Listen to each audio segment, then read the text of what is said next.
Bonjour à tous, il est 13 heures. Bienvenue à ce premier webinaire du cycle annuel du programme Reconnaissance des modèles socio-économiques d'intérêt général. Nous sommes particulièrement heureux de vous accueillir pour ce module, un modèle pour quoi faire. Alors, encore faut-il se remettre dans le contexte.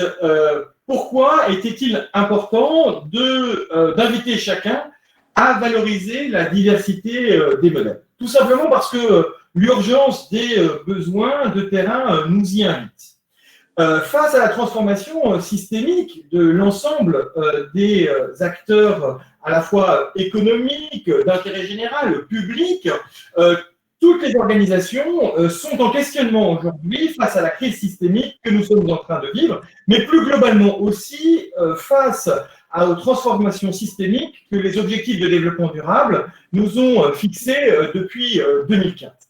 Depuis 12 ans, une recherche empirique a permis de capitaliser une connaissance partagée sur les questions de la diversité des modèles socio-économiques et particulièrement sur les spécificités des modèles socio-économiques d'intérêt général. Et nous avons donc décidé, avec nos amis du ministère de l'Éducation nationale, avec la Caisse des dépôts, Banque des territoires, avec la Croix-Rouge française et avec la Fondation Total, de lancer un programme de reconnaissance des modèles socio-économiques d'intérêt général pour répondre à 3 objectifs.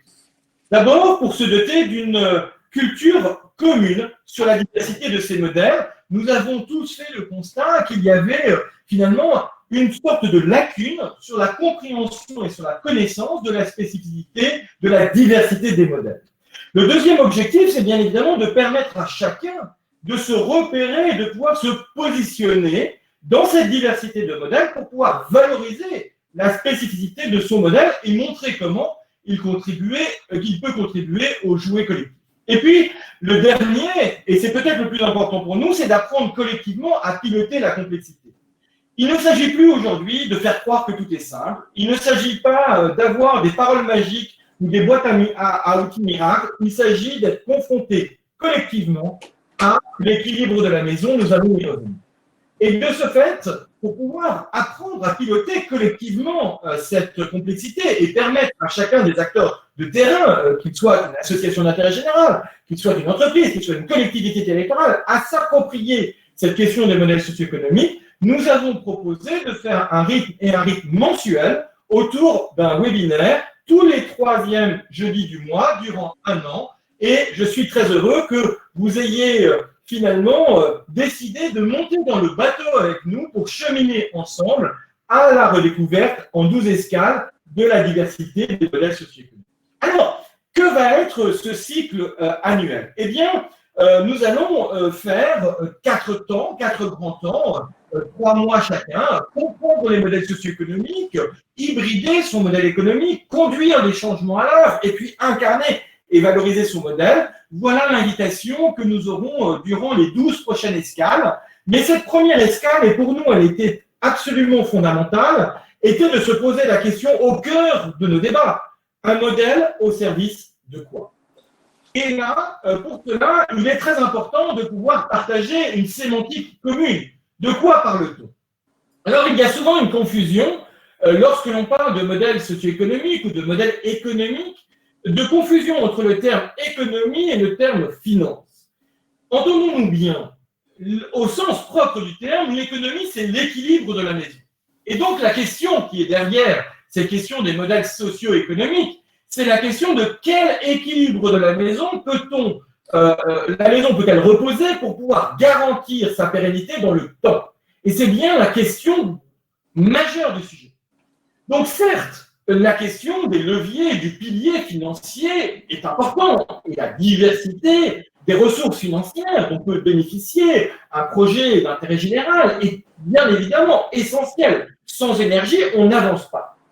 Mais il n'y a pas que l'énergie financière, il n'y a pas que les leviers financiers qui sont finalement l'équilibre de la maison. En amont d'un levier financier, dans tout programme, dans toute organisation, qu'elle soit publique et privée, il y a les richesses humaines. quelles sont les richesses humaines mobilisées, quelles sont les femmes et les hommes qui sont mobilisés sur le projet pour pouvoir le mettre en œuvre concrètement. Et bien évidemment, de cette diversité des richesses humaines va dépendre l'équilibre de la maison. De la même façon, en aval des leviers financiers, il y a la question des alliances. Que serait une organisation, publique ou privée, qui certes aurait un juste équilibre entre l'équilibre de ses richesses humaines et de ses financements, mais qui n'aurait pas finalement une stratégie d'alliance, c'est-à-dire une capacité d'avoir un lien avec son écosystème qui lui garantit qu'elle est capable de répondre non seulement de sa propre performance, mais surtout, et c'est beaucoup plus important dans un temps comme le nôtre aujourd'hui, de transformation profonde, de sa pertinence. Et donc, redéfinissons bien la question du modèle socio-économique. Il s'agit bien de l'équilibre de la maison qui repose sur 3 piliers, les richesses humaines, les leviers financiers et les alliances. Alors, derrière cette question se pose la question de quel périmètre parle-t-on? De quelle maison parle-t-on? Eh bien, bien évidemment, on peut immédiatement penser à 2 périmètres tout à fait complémentaires. Celui de l'équilibre d'une organisation, d'une structure d'intérêt général, qu'elle soit association, fondation, université, acteur académique. Et on voit bien que l'équilibre de la maison, le modèle socio-économique, va dans sa réflexion être un pilier pour pouvoir garantir sa pérennité. Mais on peut aussi étendre, et c'est toute la question des modèles socio-économiques d'intérêt général, la question à l'équilibre de notre écosystème commun, de notre maison commune. Et là, dans ce cadre-là, il ne s'agira pas seulement de réfléchir sur l'équilibre de la maison d'une organisation, d'une structure d'intérêt général, mais plus globalement de notre écosystème commun qui est tout domaine, tout acteur et tout territoire.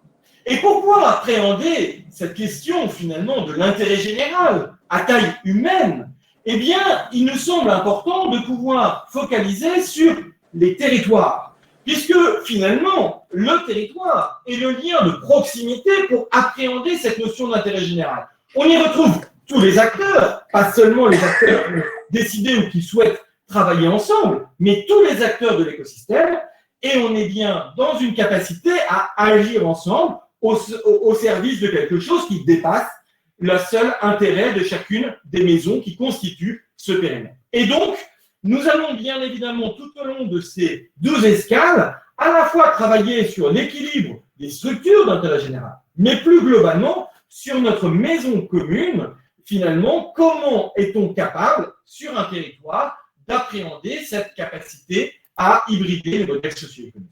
Alors, la question qui reste après est de savoir comment piloter son modèle socio-économique. Et puisqu'il s'agit d'intérêt général, nous allons prendre comme référence les travaux qui ont été menés depuis 7 ans maintenant sur les leviers d'activation de l'intérêt général, que sont une vision partagée, une gestion régulatrice et une action collective transformatrice. Et lorsque l'on appréhende ces sujets-là, on peut appréhender dans l'ordre que l'on veut. On peut commencer par la vision, par l'action, par la gestion. Ce sont des cheminements qui sont tout aussi légitimes les uns que les autres, qui bien évidemment offrent des opportunités différentes, mais qui sont extrêmement intéressantes. Et je vous invite d'ailleurs à relire, pour ceux qui auraient envie de creuser cette question des leviers d'activation d'intérêt général, le dossier que nous avions publié en mars 2019 sur finalement l'intérêt général, un concept en mutation qui décrit parfaitement ces 3 leviers. Et ces 3 leviers d'activation d'intérêt général, ils se traduisent très concrètement pour chacune de nos organisations. Et le pilotage de son modèle économique va avoir bien évidemment une traduction très concrète dans ce sujet. Concernant la vision, c'est comment se positionner dans son écosystème. Il existe de très nombreux modèles socio-économiques et nous aurons l'occasion d'y revenir tout au long de cette année. Comment je me positionne dans cet écosystème d'une diversité des modèles? Deuxième question, et bien évidemment, si je suis à la tête d'une organisation, je vais me poser la question comment je pilote la transformation de mon propre modèle? Comment j'assure l'équilibre de la maison dans la durée? Et troisième élément, celle qui nous semble tout à fait déterminante et parfois un peu sous-estimée, c'est bien évidemment de piloter son modèle socio-économique par l'action. Autrement dit, comment je vais pouvoir mobiliser les énergies nécessaires pour agir, que ces énergies soient des richesses humaines, que ces énergies soient des leviers financiers, ou ce soit des alliances stratégiques pour agir ensemble. Autrement dit, selon nous, et c'est là où la question de cheminer durant 1 an sur la question des modèles socio-économiques n'est pas seulement comment est-ce qu'on pourrait diversifier des ressources financières pour tel ou tel. C'est concrètement le pilotage des moyens de redonner du sens, à la fois en termes de direction et de valeur, à l'action pour pouvoir mobiliser ces parties prenantes. Et c'est dans ce cadre-là que l'on comprend bien que la question du pilotage d'un modèle économique est à la fois quelque chose qui va pérenniser sa propre structure, quelle qu'elle soit, et qui va permettre de répondre à l'équilibre de notre maison commune, donc à des contributions d'intérêt général. Et c'est là où va devenir très intéressant le fait de pouvoir sortir de la théorie pour aller très concrètement répondre à la question, un modèle au service de quoi? Et que l'on se pose la question de quels sont les défis prioritaires, de qui peut agir concrètement, de la diversité des acteurs qui peuvent se mobiliser, de quelle richesse humaine, de quel levier financier, de quelle alliance peut-on disposer. Il est absolument évident qu'il faut partir de la réalité de terrain. Et donc, nous avons voulu faire la preuve par l'exemple et de pouvoir appuyer ce premier webinaire à travers l'exemple de la région Pays de la Loire. En répondant à 2 questions très claires, quels sont les besoins aujourd'hui, quelles sont les priorités, quelles sont les fragilités prioritaires, quel est l'intérêt général finalement qui se traduit très concrètement en Pays de la Loire aujourd'hui. Et nous avons la chance d'avoir les résultats en avant-première de l'étude Impact Pays de la Loire qui va nous être présentée dans un instant, et la chance encore plus grande d'avoir le politologue Stéphane Rosès qui, depuis 30 ans, étudie en profondeur les spécificités, les dynamiques des Pays de la Loire, qui va pouvoir nous mettre en perspective cette dynamique à la fois de profil des Pays de la Loire, de fragilité en Pays de la Loire et de dynamique d'alliance déjà existante dans cette région. Et puis après, nous incarnerons très concrètement cette mobilisation socio-économique en Pays de la Loire. Nous aurons là aussi la chance d'avoir 3 témoignages très incarnés sur les richesses humaines. Nous aurons nos amis de ProBonelab qui viendront nous présenter comment l'étude qu'ils ont faite sur la mobilisation des salariés en Pays de la Loire se traduit très concrètement. Nous aurons sur les leviers financiers nos amis des compagnons du devoir qui viendront nous dire, mais concrètement, qu'est-ce que ça veut dire que d'hybrider un modèle, que d'aller chercher du financement pour pouvoir porter un projet d'intérêt général.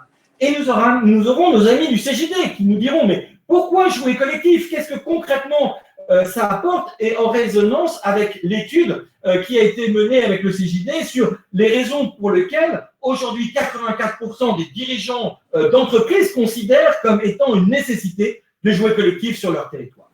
Autrement dit, nous ne sommes pas là pour faire de la théorie, nous sommes là pour incarner très concrètement, par la preuve, par l'exemple, que ces modèles socio-économiques d'intérêt général existent, qu'ils ont une très forte valeur sur notre capacité à agir ensemble et que nous allons pouvoir décortiquer dans un instant à travers cet exemple concret.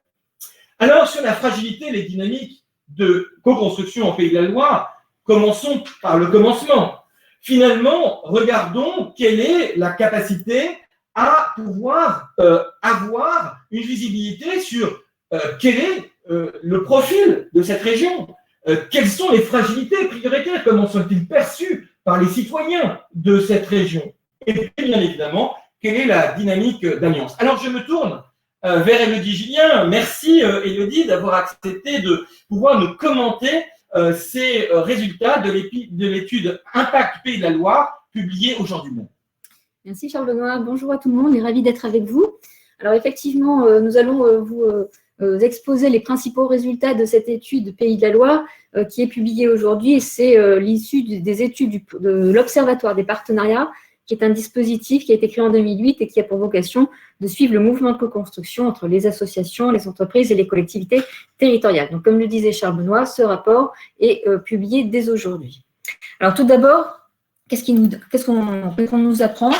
Déjà, quelles sont les attentes des parties prenantes? On est allé interroger les citoyens, les dirigeants d'entreprises et les maires, et ce qu'ils nous disent, c'est que pour 80% des citoyens, 84% des dirigeants d'entreprise et pour plus de 80% des maires. Les chiffres exacts ne seront dévoilés que le 23 novembre, mais on peut déjà dire plus de 80%, que pour tous ces acteurs-là, les alliances, c'est-à-dire le jouet collectif entre collectivités, associations et entreprises, c'est utile, voire incontournable pour certains d'entre eux. Donc on voit bien que ces alliances, ce jouet collectif, il est vraiment plébiscité par ces parties prenantes. Et ce qu'on voit également, c'est que pour que ce jouet collectif devienne une réalité, soit une réalité, ça doit s'incarner sur les territoires et ça doit être aussi fondé sur de l'action. Alors très concrètement, en termes de réalité, on voit bien que les pratiques de jouets collectifs, elles existent. Si on prend comme un indicateur, comme exemple, illustration de ce jouet collectif, on peut vous exposer ce que sont ces relations entre associations et entreprises. Aujourd'hui, 1,2 million de partenariats sont réalisés entre associations et entreprises. En 5 ans, ce sont des taux qui ont évolué positivement. Et ce qui est également extrêmement intéressant quand on regarde les 2 cartes qui vous sont présentées, c'est qu'en fait, on ne fait pas alliance de la même façon que lorsqu'on est en Pays de la Loire, on regarde 43% des entreprises qui sont en partenariat, ou lorsqu'on est en Bretagne, 23% des entreprises sont en partenariat si on prend que l'exemple des entreprises. Donc, on voit que ces pratiques d'alliance existent, qu'elles évoluent dans le sens positif, mais que pour bien comprendre ce mouvement de co-construction, ce mouvement de jouet collectif, il faut aussi prendre en compte la spécificité du territoire, chaque territoire ayant des spécificités particulières qui expliquent pourquoi d'un endroit ou un autre, on ne fait pas alliance de la même façon. Alors justement, en termes de spécificité, regardons particulièrement la région Pays de la Loire et son profil. Très, très rapidement, c'est une région qui représente 6% du territoire national et qui représente autant de la population nationale. C'est aussi un territoire, une région qui est économiquement dynamique puisqu'elle elle contribue à hauteur de 5% du PIB. Tous les chiffres qui, sur ce profil de région, sont extrêmement détaillés dans l'étude, donc je ne vais pas vous la détailler, mais vous aurez évidemment accès. Ensuite, au-delà du profil, qu'est-ce qu'on peut comprendre de ce que sont ces fragilités en Pays de la Loire? Donc, 2 sources d'information.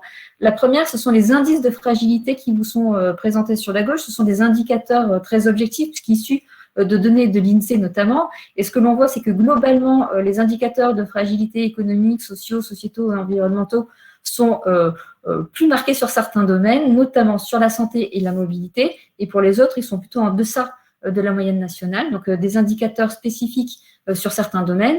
Et ce que nous disent en face de ça les habitants de Pays de la Loire, donc leur perception, c'est une perception qui est cohérente par rapport à ces indicateurs-là. Donc, la santé revient en priorité notamment. Ce sont des perceptions qui sont aussi un peu moins fragiles, entre guillemets, que la moyenne nationale. Et ce qui est extrêmement intéressant quand on regarde cette étude Pays de la Loire, c'est que les habitants nous disent certes, on a des fragilités économiques, sociales, sociétales et environnementales, mais ce qui est important, c'est de pouvoir les traiter globalement, ne pas les traiter séparément l'une par rapport à l'autre, mais d'avoir une vision globale, une approche, une solution globale, parce qu'on ne peut pas traiter la question économique sans appréhender également les questions sociales et environnementales, et inversement. Donc, un profil de région avec des fragilités perçues de façon moins forte que la moyenne nationale, mais une attente des citoyens, enfin des habitants, de se dire ces fragilités, même si elles sont moins fortes que la moyenne nationale, il faut quand même les traiter, les aborder de façon globale et non pas en silo. Deuxième intérêt de cette étude, c'est finalement ces dynamiques d'alliance pour quels enjeux?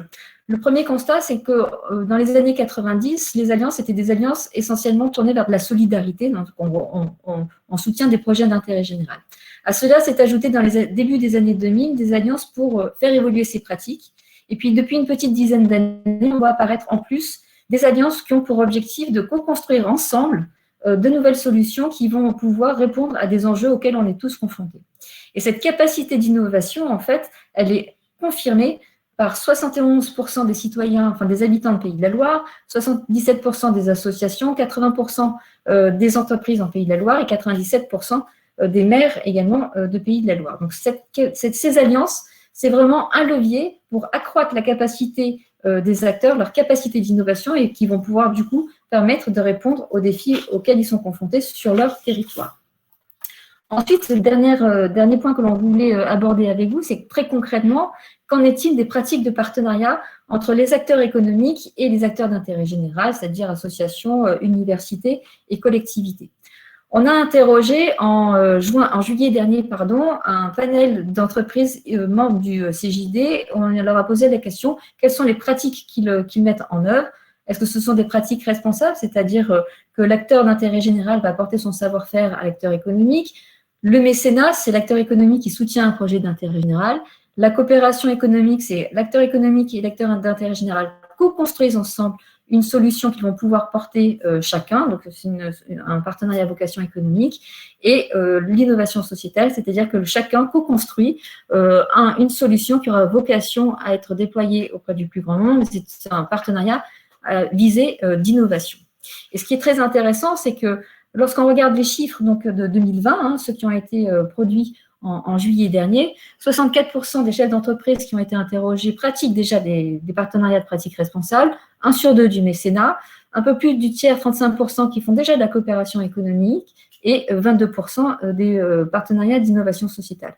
Et ce qui est très intéressant, c'est que lorsqu'on regarde et on compare ces chiffres à ceux de 2015, où on avait interrogé un panel d'entreprises représentatives, on voit que déjà, rien qu'en 5 ans, le type de partenariat a évolué, puisque entre 2015 et 2020, en 2015, il y avait 45% des entreprises qui pratiquaient des pratiques responsables, on en est à 64% aujourd'hui, 30% en 2015 de mécénat, 1 sur 2 aujourd'hui, 25% en coopération économique et 35% aujourd'hui, et 16% d'innovation sociétale, 22% aujourd'hui. Donc déjà, on a un cap au niveau national, et ce qui est encore plus intéressant, c'est qu'en Pays de la Loire, on voit bien que les partenariats d'innovation sociétale particulièrement étaient déjà en 2015 des pratiques beaucoup plus développées que la moyenne nationale. Donc, ce qui est intéressant et plus globalement pour conclure, c'est que cette dynamique d'alliance, ce jouet collectif, il peut s'incarner de différentes façons. Il y a une diversité de modes d'engagement qui permet de concrétiser ce jouet collectif en territoire. Et c'est très intéressant parce que du coup, ça permet de répondre à des objectifs différents, complémentaires, à des maturités d'acteurs qui sont différents, à des envies d'action aussi qui sont complètement différentes d'un territoire à un autre. Donc, pour conclure, ce qu'on voulait dire, c'est que finalement, ces alliances, elles permettent à la fois de sortir, ou en tout cas d'accélérer la sortie de la crise de la Covid-2019, mais c'est aussi pour le plus long terme notre capacité finalement à pouvoir atteindre et réaliser l'agenda 2030 que l'on connaît tous aujourd'hui. Voilà ce qu'on voulait vous dire.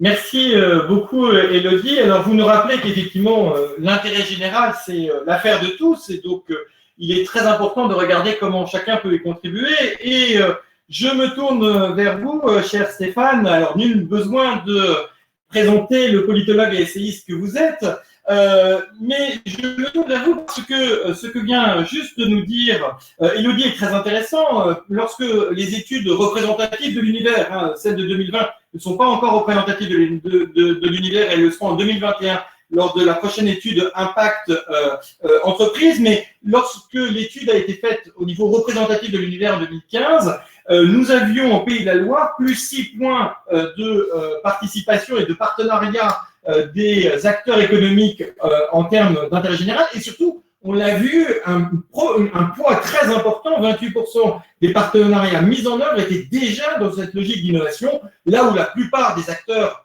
en 2015 étaient encore soit sur du mécénat, soit sur des pratiques responsables. Alors, je le disais, vous suivez ce territoire de façon très attentive depuis une trentaine d'années maintenant.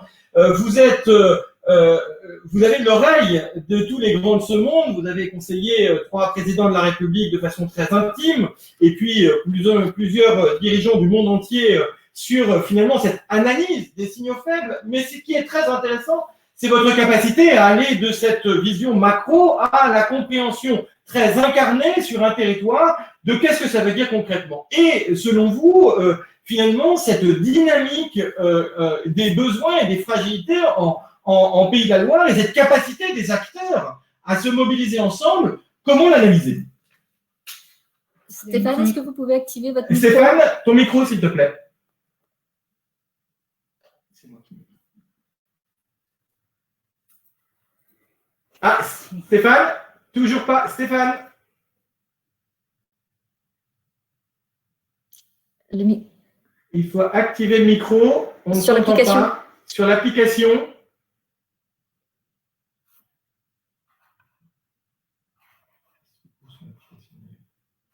En bas de ton écran, Sur la gauche, tu as un petit bouton rouge.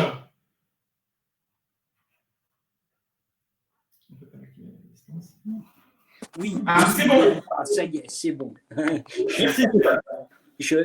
Oui, habituellement, je suis sur Zoom. Merci Charles Benoît de cette présentation sans doute trop élogieuse, mais effectivement, c'est une façon de rappeler que je suis avant tout un professionnel. Donc, je travaille dans la région depuis 30 ans comme ancien patron d'institut de sondage, ayant travaillé dans cette région, sur d'autres territoires.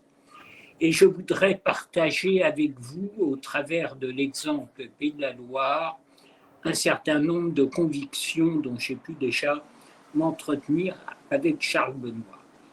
Ces convictions, j'y suis d'autant plus convaincu, si je peux me permettre cette grossièreté langagière, qu'elles sont tout à fait l'inverse de ce qu'étaient mes intuitions quand j'ai commencé à travailler.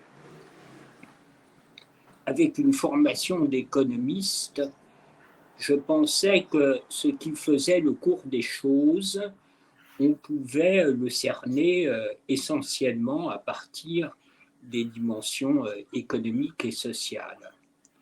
Et puis, à force de travailler concrètement sur des sujets très précis, très opérationnels, je me suis aperçu qu'il y avait des continuités dans le rapport du citoyen à la nation, du salarié à l'entreprise, du consommateur au marché, selon les singularités nationales des valeurs matérielles et immatérielles des entreprises, et du résident au territoire.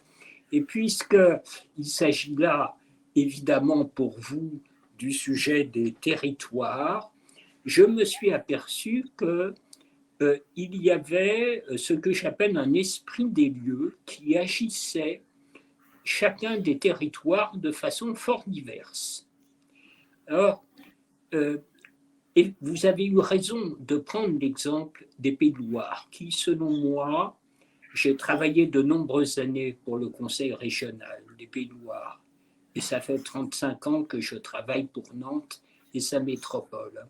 Donc, vous avez eu tout à fait raison de prendre l'exemple Pays de Loire parce que c'est sans doute l'exemple le plus parfait d'alliances territoriales qui n'ont pas de base culturelle, historique forte.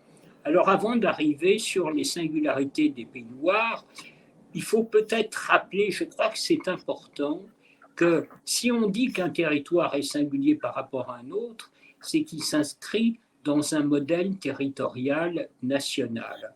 Quel est le modèle territorial national? Je le rappelle, vous le savez, c'est que justement, dès le départ, ce qui caractérise la France, c'est une diversité de territoires qui vont s'agglomérer par le politique au travers de l'État. C'est-à-dire que la France se construit autour d'un État, ce qui fait que le modèle territorial français est évidemment fort différent des modèles territoriaux étrangers, et même que l'État précède la nation. Donc, ça veut dire que dans notre représentation nationale, dans notre imaginaire national, nos dirigeants, nos citoyens, ceux que l'on forme à l'école, ont tendance à penser que le réel, c'est la raison, ça vient du haut, ça vient de l'État. C'est ce qui fait que notre imaginaire national construit des représentations cartésiennes. Ce n'est pas la réalité. La réalité, c'est que ce qui agit les communautés humaines, les territoires, c'est plutôt immanent. Ça vient du bas. En un mot, c'est parce qu'il y a dès le départ diversité des territoires, des origines, des Celtes, des Latins, des Germains, que nous avons construit une représentation étatique qui nous tient ensemble, mais qui a comme effet pervers que nous croyons que c'est l'État qui fait les territoires, alors que dans le processus réel, c'est la diversité, la mosaïque des territoires qui a fait la forme étatique. Et donc, ça demande évidemment, pour accéder à ça, énormément de travail pour comprendre que le réel n'est pas la réalité, c'est-à-dire que la façon dont on voit le cours des choses n'est pas ce qui agit le cours des choses. Et donc, ma conviction, c'est que le cours des choses est agi par des processus subconscients au plan national, les imaginaires nationaux, fort différents selon les peuples, et ce que j'appelle l'esprit des lieux au plan des territoires. Je ne suis pas arrivé à ça par des lectures de qui que ce soit. Je suis arrivé à ça en travaillant sur des objets très prosaïques. Alors, qu'est-ce qui distingue les Pays de Loire des autres? D'abord, je crois que c'est important de dire que les Pays de Loire s'inscrivent dans la France de l'Ouest. Et la France de l'Ouest a des caractéristiques singulières que j'appelle l'esprit de l'Ouest, j'écris des choses là-dessus, qui expliquent que la France de l'Ouest crée plus d'emplois que la France de l'Est et soit plus dynamique. Pourquoi ? Et là, vous avez eu raison de dire que, au fond, tout est lié. Mon analyse est que, pour des raisons historiques, la France de l'Ouest n'a pas été travaillée par les révolutions industrielles du 19e qui ont scindé les territoires de l'Est, du Nord et du Sud et qui ont individualisé, verticalisé les attitudes et les conduites des acteurs et des partenaires sociaux. La France de l'Ouest, c'est une France horizontale et pas une France verticale.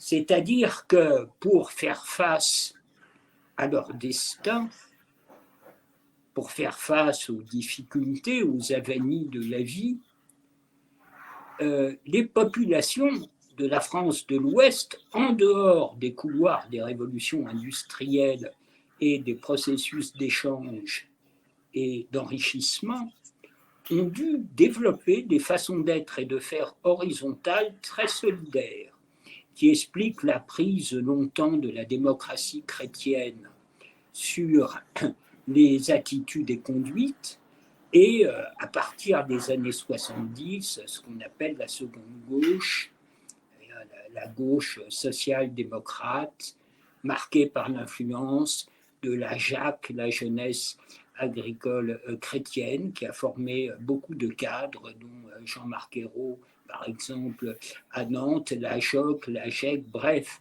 l'emprise de la démocratie chrétienne dans des représentations très horizontales, mais aussi des formes très singulières au sein de la classe ouvrière, comme l'anarcho-syndicalisme à Saint-Nazaire.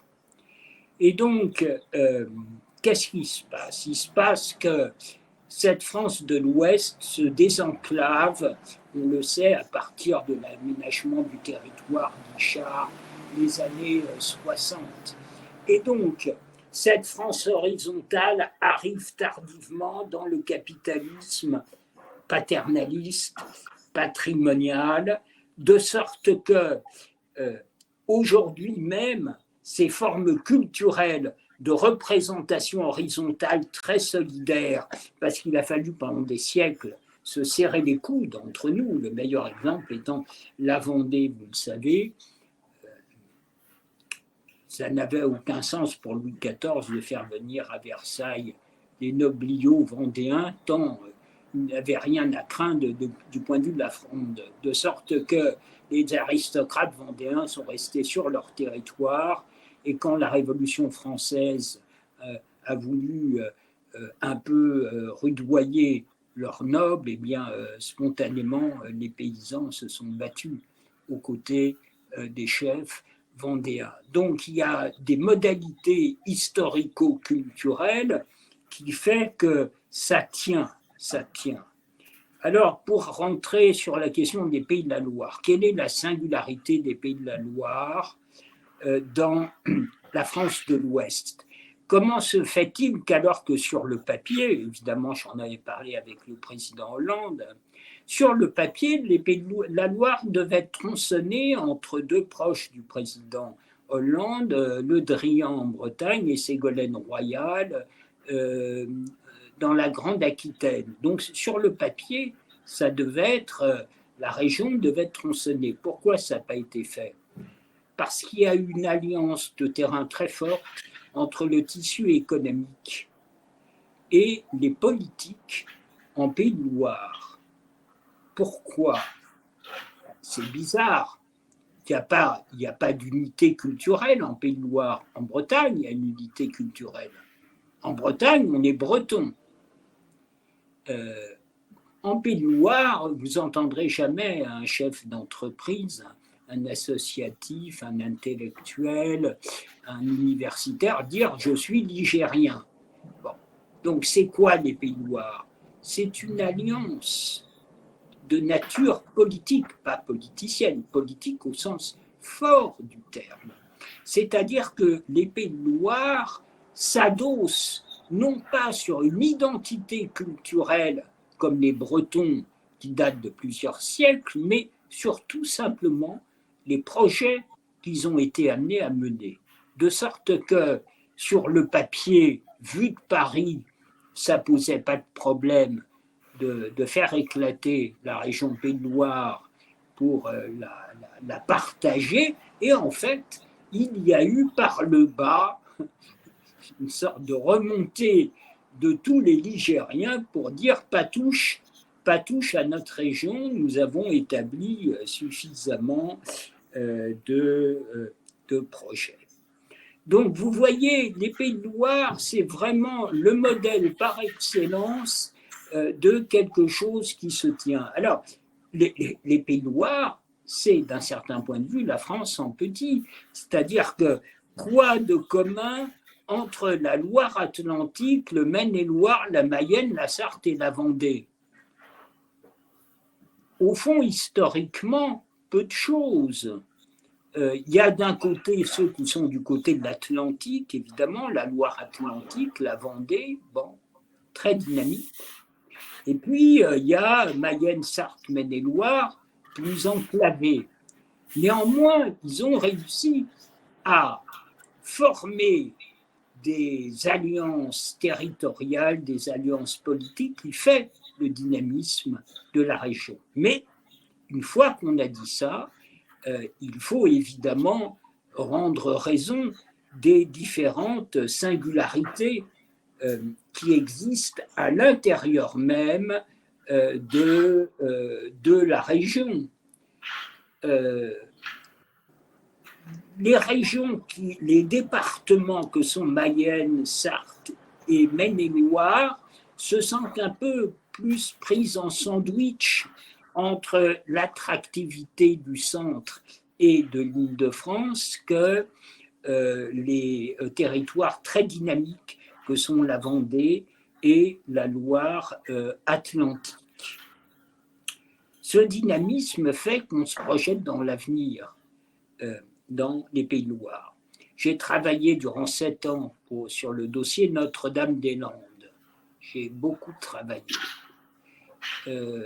Comment se fait-il que ceux qui aient voté lors du référendum sur Notre-Dame-des-Landes aient voté oui majoritairement et que ça ne se soit pas passé au plan national?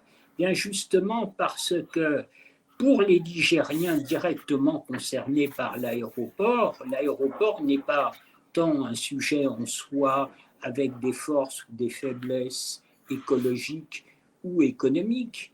C'est en fait un outil au service de l'avenir, de sorte que l'attitude à l'égard de l'aéroport ne dépend pas tant, et j'avais énormément travaillé sur les communautés des pros et des antis, le sujet n'est pas tant les arguments pour ou contre d'un point de vue écologique ou d'un point de vue économique que le rapport à l'avenir des pros et des antis.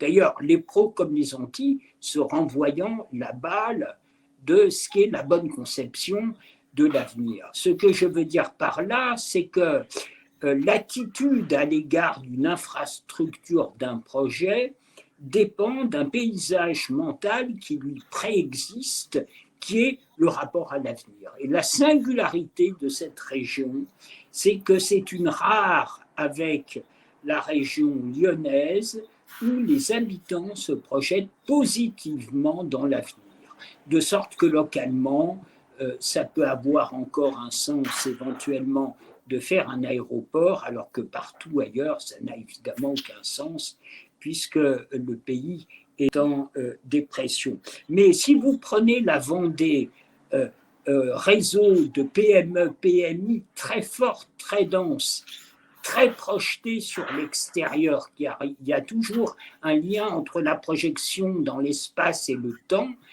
Pour avoir travaillé pour De Villiers dans le passé, je voyais bien que De Villiers, au plan national, était anti-européen. Par contre, toutes ces boîtes, elles travaillaient avec l'Europe et elles avaient un tissu et un rapport à l'export très, très fort. J'ai parlé de Saint-Nazaire, de l'anarcho-syndicalisme. À Nantes, que je connais très bien, c'est un compromis de classe entre la bourgeoisie nantaise et les catégories populaires, parce que Nantes est une ville commerçante, depuis y compris le pire qui a été le commerce d'esclaves. Je me permets, on pourrait passer des heures, parce qu'à chaque fois qu'on vous écoute, c'est tellement passionnant. Termine, c'est ça. Mais j'aimerais qu'on conclue sur cette analyse et effectivement qui nous permettra de bien, ce que vous disiez est très important, c'est-à-dire finalement les Pays de la Loire, par cette capacité à faire alliance malgré leurs différences, à ne pas être fondés sur finalement la culture, mais sur le choix de cette alliance, incarne finalement les questions qu'on se pose aujourd'hui. Et vous rappeliez finalement cette capacité de projection dans l'avenir qu'on retrouve sur la vision des habitants de Pays de la Loire qui voient les fragilités moins fortes dans ce territoire que dans les autres régions françaises, dans les entreprises qui sont plus engagées, 6 points de plus que la moyenne nationale. Donc on voit bien cette logique de faire alliance et de cette projection dans l'avenir. Peut-être un mot de conclusion sur ces spécificités de ce territoire, avant justement qu'on regarde finalement comment cet intérêt général au niveau territorial finalement va permettre de mobiliser les ressources nécessaires à travers des modèles socio-économiques qui vont répondre finalement à ce projet de territoire en alliance que vous décrivez. En conclusion de votre intervention. Oui, Charles Benoît, mais cette idée d'intérêt général est une idée qui préexiste pour les raisons historiques que j'ai indiquées. Donc il faut seulement le réactiver dans une cohérence entre développement économique, social, environnemental et innovation.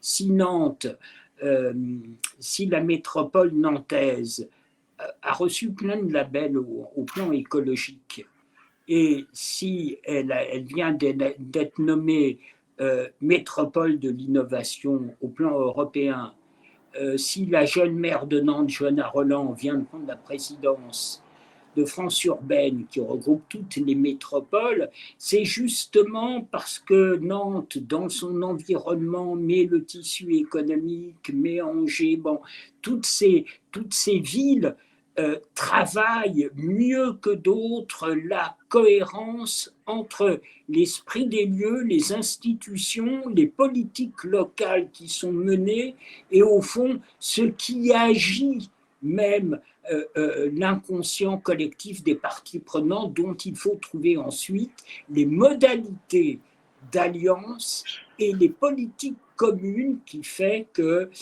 les différents intérêts convergent dans l'idée de ce qui est bon pour le territoire.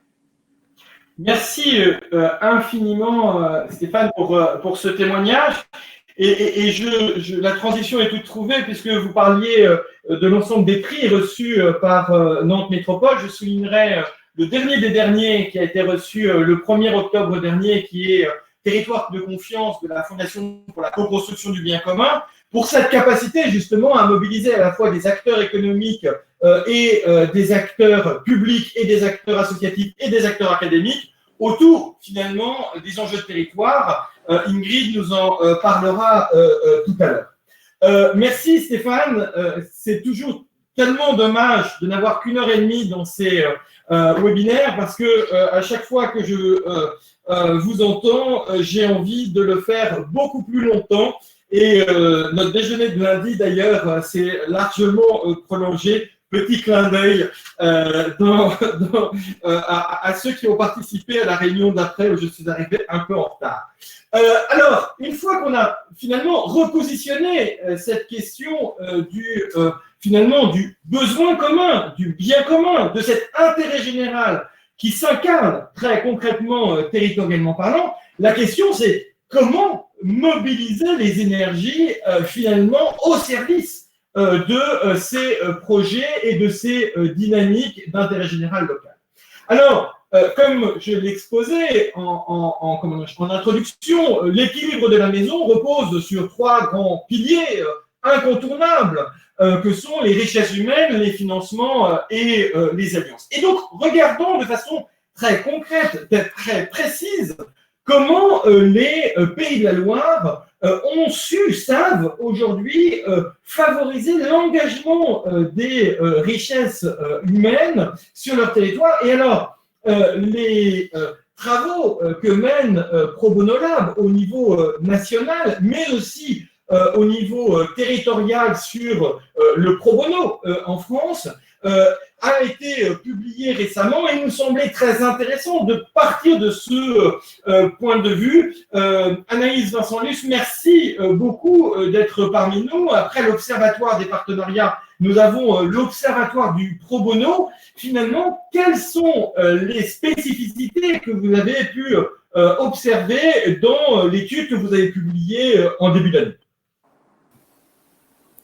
Merci Charles Benoît. Bonjour à toutes et à tous. Alors rapidement, pour ceux qui ne connaissent pas Pro Bono Lab, donc on est une association spécialisée dans le partage de compétences via le bénévolat et le mécénat de compétences, donc ce que nous on appelle le Pro Bono. Donc on accompagne des associations sur leurs besoins, on accompagne également des entreprises à mettre en place différents formats d'engagement et on réalise des programmes d'intérêt général pour mobiliser largement différents profils, donc des étudiants, des salariés, demandeurs d'emploi, retraités. Et donc, effectivement, on a un observatoire au sein de Pro Bono Lab où on mène différentes études à différentes échelles, et notamment à l'échelle territoriale. Donc, on a sorti une étude sur les Pays de la Loire cette année, parce qu'il y a une antenne qui a ouvert l'année dernière. Et donc, pour chaque ouverture d'antenne, on réalise une étude préfiguratoire pour voir à peu près qu'est-ce qui se passe sur le territoire et comment nous, on peut s'implanter pour être le plus pertinent possible auprès des acteurs qui sont présents. Donc, cette étude recoupe 2 parties. Donc, une partie sur les structures à finalité sociale, donc largement des associations, mais ça peut aussi être des fondations, des coopératives, par exemple. Et une partie sur les entreprises, donc qui va nous intéresser plus particulièrement aujourd'hui, pour comprendre quels sont les formats d'engagement qui sont déjà en place sur les territoires des Pays de la Loire, s'ils sont en phase avec les besoins des structures à finalité sociale, ou si à l'inverse, il peut y avoir peut-être des divergences, peut-être pas assez de formats d'engagement concrets, pertinents, ou à l'inverse, des formats qui sont très innovants et qui vont permettre de développer différents partenariats au sein de ce territoire. Donc, cette étude va nous permettre de nous ancrer sur le terrain, de comprendre les besoins des associations et d'adapter les formats d'engagement qu'on propose, mais d'adapter aussi les politiques RSE des entreprises du territoire et de mobiliser un maximum de personnes pour soutenir des projets à impact social ou environnemental. Donc, l'un des premiers résultats importants d'aborder aujourd'hui, c'est la mobilisation des entreprises dans les Pays de la Loire. Donc, la mobilisation des salariés est quelque chose qui se développe de plus en plus, mais les entreprises dans cette région, on l'a remarqué, le font déjà depuis de nombreuses années. Donc, 76% des entreprises répondantes à notre étude dans les Pays de la Loire mènent déjà des actions d'engagement citoyen ou de soutien à la vie locale et associative. Donc, l'échantillon n'est pas forcément tout à fait représentatif, mais il était assez conséquent pour en tirer des informations sur la mobilisation des ressources humaines et très représentatif aussi en termes de diversité des entreprises, donc des très petites entreprises, des moyennes, des très grandes, représentatives du tissu local. Donc, à la question pourquoi les entreprises s'engagent, qui revient souvent parmi les motivations, c'est à l'incarnation des valeurs de l'entreprise, donc très en lien avec la quête de sens de plus en plus forte des salariés. l'engagement pour l'intérêt général et aussi le soutien de projets et de causes. Donc, c'est la deuxième raison qui revient le plus souvent. Et enfin, les entreprises disent s'engager aussi pour participer à la dynamique du territoire. Donc, l'ancrage territorial est quelque chose qui revient souvent, notamment lors des entretiens qualitatifs qu'on a passés pour cette étude. Donc, comme vous pouvez le voir, si on se concentre sur les actions liées à la mobilisation des ressources humaines, il y a une diversité d'actions possibles, mais les plus pratiquées, donc c'est le tutorat, par 63% des entreprises qui mènent déjà des actions d'engagement. Donc, le tutorat, c'est un accompagnement direct des bénéficiaires, donc ça peut être des étudiants, des demandeurs d'emploi, par exemple. Il y a aussi ce qu'on appelle les partenariats entreprises-associations, où l'aide peut avoir plusieurs formes, donc le soutien d'une activité ou le montage aussi de projets en commun. Le mécénat de compétences est pratiqué par 46% des entreprises des Pays de la Loire qui ont mis en place des actions. Donc, le mécénat de compétences, c'est souvent pour accompagner des associations ou structures avec une finalité sociale. Et ça peut impacter aussi les bénéficiaires, mais indirectement, du coup, via le développement de la structure à impact. Et enfin, on peut aussi parler du bénévolat de compétences, qui est incité par 40% des entreprises qui mènent des formats d'engagement. Donc, le bénévolat de compétences, c'est sur son temps personnel, pas sur son temps professionnel. Mais il y a beaucoup d'entreprises qui le proposent, donc ils proposent des missions à réaliser sur le temps libre. Et on a déjà aussi travaillé avec des entreprises qui proposent à leur salarié des missions, mais ils doivent pour cela poser un congé. Donc, à la différence du mécénat de compétences où ils le font sur leur temps de travail et l'entreprise continue à les rémunérer normalement. Donc, l'accompagnement des associations se fait souvent par des fonctions support. Donc, les entreprises proposent à leurs collaborateurs de s'engager vers leurs compétences métiers. Donc, on trouve souvent des compétences comme la communication, les ressources humaines, les compétences commerciales, relations clients, informatique, marketing.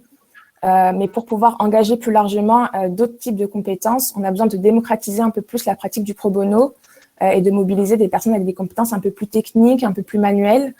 Donc, très mobiliser aussi les compétences transversales, ce qu'on appelle les soft skills, donc comme l'empathie, la créativité, l'esprit d'équipe. C'est une compétence que les entreprises disent mobiliser pour 35% de celles qui mettent en place des formats d'engagement. Donc, il y a la possibilité d'engager plus largement que les collaborateurs qui ont des compétences sur les fonctions support. Et c'est aussi, par exemple, les compétences soft skills, c'est aussi très utilisé lors du tutorat, donc pour accompagner différents publics bénéficiaires, où là, il faut souvent faire preuve de bon sens, d'écoute, d'empathie, alors que pour accompagner des structures associatives, même si ces compétences sont aussi très importantes, il faudra souvent répondre à un besoin un peu plus qualifié, si je peux dire, sur les fonctions internes. Donc, l'engagement des richesses humaines peut concerner tout le monde grâce à des diversités de formats. Donc, on peut mobiliser des stagiaires. Il y a des structures, par exemple, qui mettent en place des stages partagés. On peut mobiliser effectivement les salariés avec des compétences sur les fonctions support, donc très demandées par les structures associatives. Les salariés, comme je le disais un peu plus tôt, avec des fonctions plus techniques, sont aussi très souhaités par certaines associations en fonction de leur domaine et en fonction des compétences dont elles ont besoin. Ça peut être très précieux. Par exemple, on a accompagné une association qui devait revoir tout son système électrique. Et ça, c'est un diagnostic que nous, on peut pas porter, on n'a pas les compétences pour. Donc, on a fait appel à un électricien qui est passé au sein de la structure et qui a fait tout le diagnostic électrique. Donc, ça, c'est aussi des compétences qui ne sont pas forcément des compétences sur les fonctions support, mais très importantes et très utilisées aussi par ces structures. Et bien entendu, tous les salariés peuvent accompagner en tutorat, donc qui n'est pas forcément directement auprès de la structure. Ça dépend si on veut avoir un impact direct auprès des bénéficiaires ou un peu plus indirect en essayant d'accompagner la structure à se développer et à changer d'échelle. Et enfin, on peut aussi mobiliser des personnes en pré-retraite au sein d'une entreprise, donc ce qu'on appelle le mécénat de fin de carrière. Donc, en général, c'est sur du temps long, avant qu'une personne parte à la retraite pendant plusieurs mois, voire plusieurs années. L'entreprise va la mettre à disposition d'une association. Et donc, elle travaillera soit à temps partiel dans cette association et à temps partiel dans l'entreprise, soit à temps plein dans l'association, mais sera toujours rémunérée par son entreprise. Et ça, en général, ça fonctionne que sur la base du volontariat. Il y a souvent des personnes en pré-retraite qui sont mises dans des associations pour libérer la place au sein des entreprises. Et si c'est pas un souhait de leur part, ça peut être difficile de fonctionner. En fait, la personne ne va pas forcément se sentir à l'aise pour partager ses compétences dans ces circonstances-là si elle l'a pas choisi. Donc, pour mobiliser largement, il faut proposer une diversité de formats en termes de compétences, mais aussi en termes de durée. Certains vont pouvoir dégager plus de temps que d'autres. Donc, à avoir en tête que les missions peuvent aller de quelques heures et s'étaler sur des semaines, des mois, voire des années en fonction du besoin et des ressources dont vous disposez.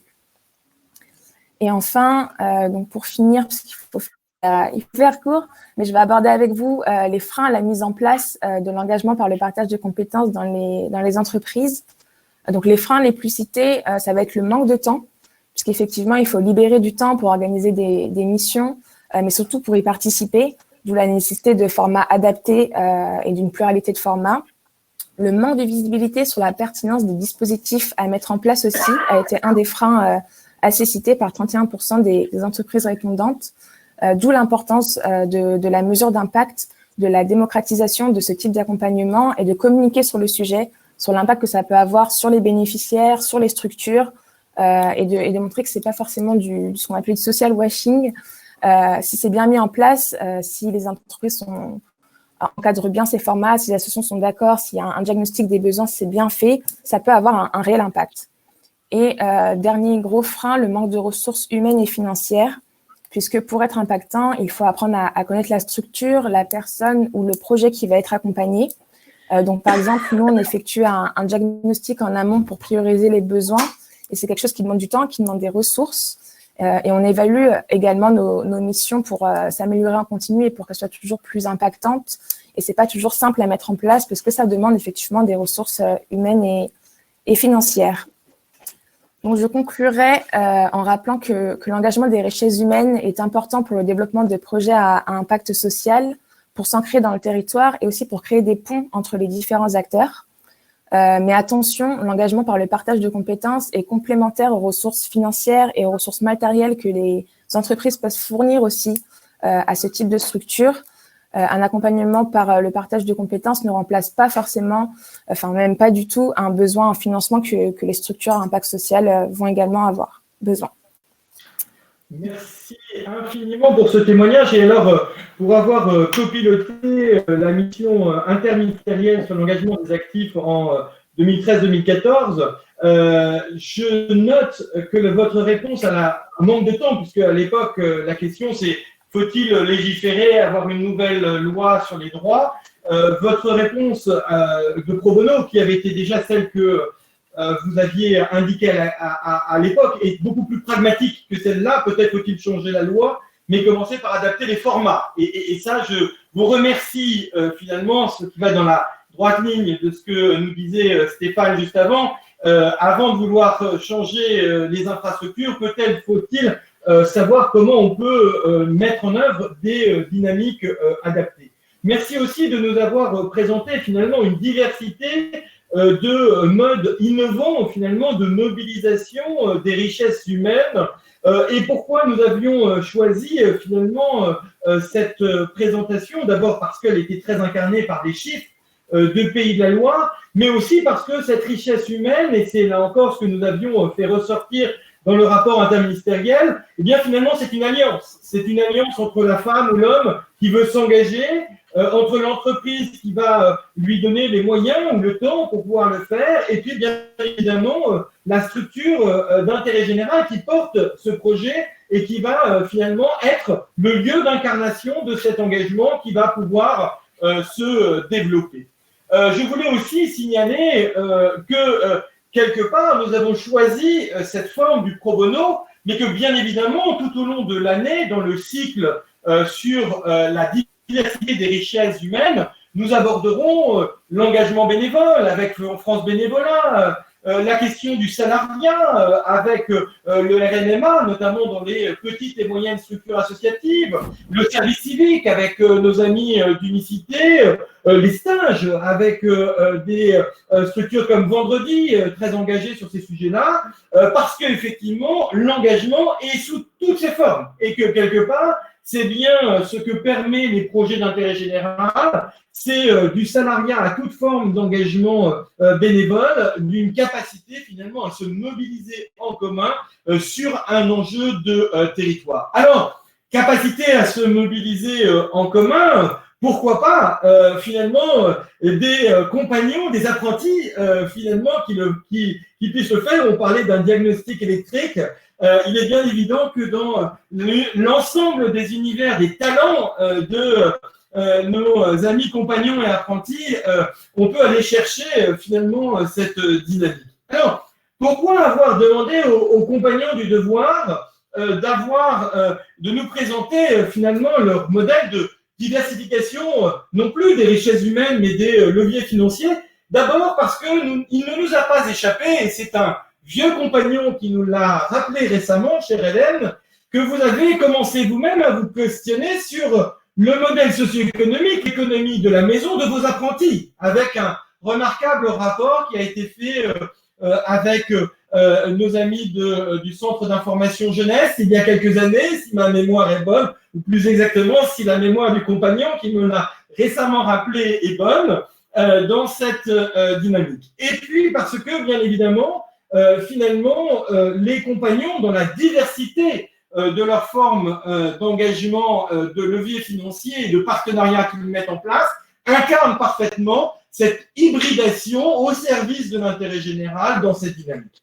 Alors, comme à toute alliance, il y a au moins deux acteurs, et comme aussi nous souhaitions avoir cette vision partagée entre le territoire et le national, puisque, tel que nous le rappelait Stéphane Rosès, les deux ne s'opposent pas, mais s'articulent, eh bien, il nous a semblé très intéressant et très pertinent d'avoir le témoignage à la fois de la responsable des partenariats et mécénats, Hélène Genetti, avec lequel nous travaillons depuis des années maintenant, et puis d'avoir vraiment les témoignages concrets de Kevin Boudot, responsable de développement de la région Loire-Océan. Alors, pour tout vous avouer, autour de ce webinaire, normalement, nous aurions dû nous retrouver, puisque tel était le deal partagé avec nos amis des compagnons dans la maison, soit la maison d'Angers, soit celle de Nantes.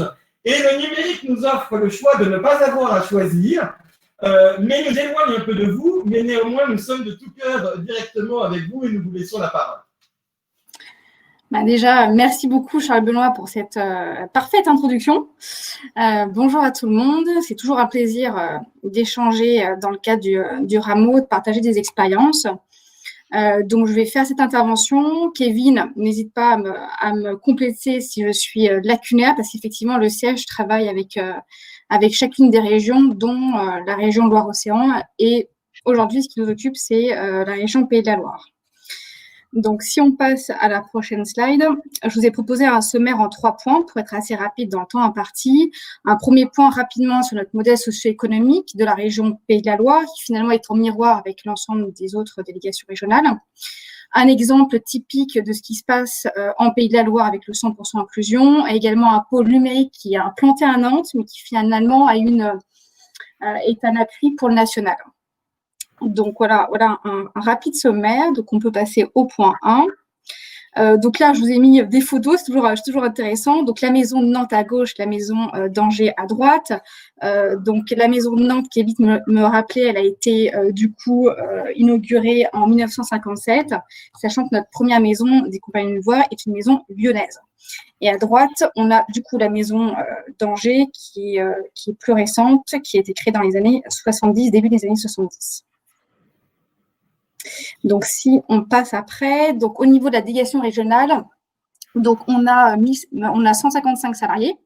Environ 50% de ces salariés sont des salariés formateurs. Les formateurs chez les Compagnies de Voix sont très souvent des Compagnies de Voix et des Compagnies de Voix jeunes. Et sachant qu'au niveau national, on est environ 1300 salariés. Donc, en Pays de la Loire, il y a 15 lieux d'accueil pour les jeunes, dont des maisons de Compagnies de Voix. Vous en avez vu 2 précédemment. Et je vous ai indiqué là, le nombre de repas servis, parce qu'on oublie parfois que les Compagnies de Voix, c'est un organisme, une association nationale reconnue d'utilité publique pour la formation, mais aussi pour l'accueil et l'accompagnement des jeunes. Et du coup, en moyenne par an, on est environ sur 1100 apprenants, avec 55% des apprenants jeunes avant le Tour de France, et 30% qui passent en perfectionnement sur le Tour de France. Ce sont des jeunes itinérants. Sachant que chez les compagnons, on peut arriver à partir de 15 ans, Mais finalement, quel que soit son âge, on est positionné sur un parcours de formation et que nous formons aussi les adultes en formation sur des modules courts, ce qu'on appelle la formation professionnalisante, la formation du coup pour ces salariés d'entreprise. Et on constate une augmentation de 8%, N-1, N+1 à septembre 2020. Voilà pour ce panorama un peu général. Concernant le financement de la structure, alors, vous n'êtes pas sans savoir qu'il y a eu une loi qui est dite copernicienne, une loi qui a été du coup applicable au 1er janvier 2020. Alors, je ne suis pas la professionnelle du financement de la formation professionnalisante, mais en tout cas, elle a créé de la lisibilité. C'est-à-dire qu'aujourd'hui, c'est un jeune, une entreprise, un CFA. Donc, du coup, on fonctionne au coût de contrat. Et le financement de la formation en contrat de professionnalisation est assuré par l'OPCO. Petite coquille de mon côté, c'est l'organisme de compétences qui est en charge du coup de la collecte des obligations financières de l'entreprise en matière de formation professionnalisante. Donc tout cela le schéma a vraiment changé, notamment au niveau de la taxe d'apprentissage, mais ça a créé de la lisibilité, de la fluidité. Donc, ça dépend bien sûr de la typologie du contrat du jeune, si c'est adapté, s'il y a une rupture dans le contrat. Donc, on ne touche pas la globalité des fonds, mais au début du contrat du jeune et à la fin. Donc, voilà, je ne vais pas rentrer dans le détail, c'est assez complexe, mais en tout cas, il y a eu l'importance de cette loi rentrée en vigueur depuis peu. Donc, ensuite, je vous détaille un petit peu de façon simpliste, sans doute, mais bon, on n'est pas là pour trop parler dans les détails du financement de tout cela, mais en tout cas, 60% de l'activité est liée à la formation des apprenants, et 40% de cette activité de résidence dont je vous parlais en amont, qui fait écho, du coup, cette activité de résidence à tout ce qui est hébergement du jeune, sa restauration, etc. On a aussi des ressources du conseil régional. Cela, ça bouge aussi. C'est très hétérogène en fonction des régions. Et ce conseil régional vient nous soutenir en fonction de notre besoin au niveau immobilier. C'est-à-dire que si on a, si on a un investissement de 3 ans ou plus à faire. Voilà. Au niveau du reliquat de la taxe d'apprentissage, je ne vais pas m'éterniser. Ça a beaucoup bougé aussi. Et le mécénat, les dons, les legs se développent au niveau national et aussi dans les régions. Par rapport aux dépenses sans suspense, il y a tout ce qui est masse salariale, coût de production lié à la formation et coût immobilier avec aussi la loi ADAPT qui nous fait dépenser beaucoup. Et nous sommes souvent en foyer de jeunes travailleurs, ce qui permet aux jeunes de toucher l'APL. Voilà. Si on peut passer à la slide d'après. Donc là, je vais expliquer je souhaitais parler de 2 projets parce que ce sont des projets qui ont eu en Pays de la Loire. L'exemple du 100% inclusion, nous avons répondu à un appel à projet du ministère du Travail qui rentre dans le 3e axe du PIC, du plan d'investissement des compétences. Et il est appliqué en Pays de la Loire aux zones de revitalisation rurale et aux quartiers prioritaires des villes, avec notamment un financement public-privé avec des partenariats assez hybrides. Si on passe à la slide d'après, j'espère être dans le timing, on a bientôt fini. Par rapport à ce dossier-là, il va durer jusqu'en décembre 2022. On a des moyens financiers, la Caisse des dépôts et de consignation, des moyens privés qui se développent. On parlait de l'importance des partenariats, enfin des humains qui se mobilisent, mais aussi des bénévoles pour la réussite des dossiers. C'est le cas avec ce dossier-là. On a des partenariats régionaux comme les maisons familiales rurales, des partenariats nationaux qui viennent aussi soutenir, accompagner la région, et j'ai envie de dire vice-versa, région nationale, avec tout ce qui est UNAGE, sans doute bientôt l'Association des maires de France et des présidents d'intercommunalités, etc. Donc voilà, il y a vraiment des partenariats pour répondre aux besoins locaux et qui font écho aussi à ce qui se passe au niveau national. Donc là, un autre exemple, après le 100% inclusion, en vitesse un peu éclair, un pôle numérique qui est basé à Nantes, mais finalement qui a une vocation nationale. Donc, le salarié dédié au pôle est basé à Nantes. Et pourquoi Nantes? Si on passe à la slide d'après, j'avais mis la photo juste avant parce que justement, c'est une machine numérique qui est installée, si la photo, si mes souvenirs sont bons, à Pantin pour le coup. C'est une machine qui a été gracieusement offerte par une fondation. En l'occurrence, la Fondation Bettencourt-Schuller. Mais c'est un pôle qui est basé, comme je disais, à Nantes, parce que Nantes comme on le dit depuis le début, a un dynamisme très important au niveau des partenariats, notamment au niveau du numérique. Donc, c'est une dynamique qui est soutenue par les politiques locales. C'est pour ça que c'est à Nantes, aussi parce que notre maison de Nantes est bien connue, un lieu bien identifié, et parce qu'on a, dès l'origine, eu des partenariats pour développer ce pôle qui reste encore récent. Donc, si on passe à la slide d'après, les objectifs du pôle, c'est en fait, c'est pour intégrer le numérique, mise à disposition du savoir, pour le savoir-faire des jeunes. Donc, c'est comment le numérique s'intègre dans les métiers qu'on va dire artisanaux, même si j'aime pas trop le terme. Donc, c'est basé à Nantes, c'est une vocation nationale. Ça permet d'analyser aussi les mutations engendrées par la révolution numérique que l'on connaît tous. D'ailleurs, aujourd'hui, voilà. Et donc, du coup, c'est un pôle qui accompagne et forme les hommes avec un grand H de métier pour préserver l'employabilité des personnes et la performance de l'entreprise. Et dans la slide d'après, j'indique que c'est un pôle qui fonctionne avec des partenariats très variés, des partenariats pédagogiques pour créer du contenu pédagogique en collaboration avec d'autres écoles de formation. Alors, on souhaite mettre les jeunes en dialogue, et puis des partenariats techniques et technologiques. Voilà. Et puis récemment, d'ailleurs, ça date d'hier, on a eu un accord de la Fondation Rémi Cointreau pour nous suivre sur une durée d'une année. Voilà. Alors, c'était Alors, Kevin, tu voulais apporter des précisions. Je ne sais pas si on est dans les temps, mais voilà, c'était un rapide éclair de qui on est en Pays de la Loire.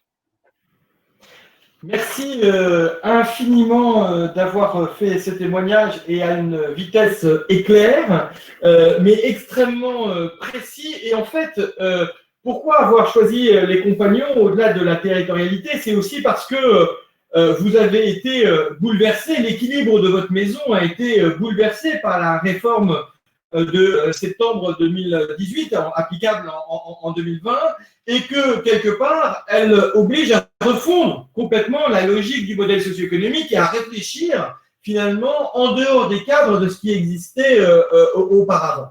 Et ce qui est très intéressant, c'est que en regardant et en observant ce que vous avez fait, à la fois au niveau territorial, et l'exemple numérique du pôle numérique de Nantes en était un bon exemple, et au niveau national, c'est qu'on voit qu'à la fois vous avez innové en termes de modèle socio-économique, c'est-à-dire de nouveaux leviers pour pouvoir nourrir ce projet-là, mais que ces nouveaux leviers étaient aussi liés à de nouvelles activités, à de nouvelles expérimentations. Et je pense notamment au PIC qui a permis finalement d'aller d'étendre le type de réponse que les compagnons pouvaient apporter, et notamment aux jeunes, peut-être un peu plus en fragilité que les publics que vous aviez auparavant, en allant finalement les chercher encore plus que vos démarches préalables. Donc on voit bien le lien finalement entre refonte d'un modèle socio-économique, capacité à mobiliser une diversité de revenus financiers,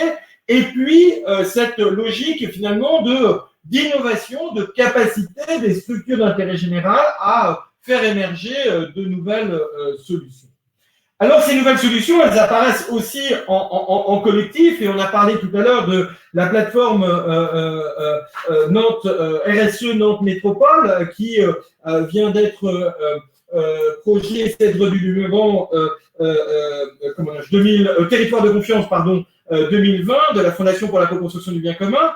On a parlé aussi au niveau national de la façon dont le CJD, depuis plus d'une vingtaine d'années, et maintenant, notamment à travers Performance Globale, promeut finalement cette question-là.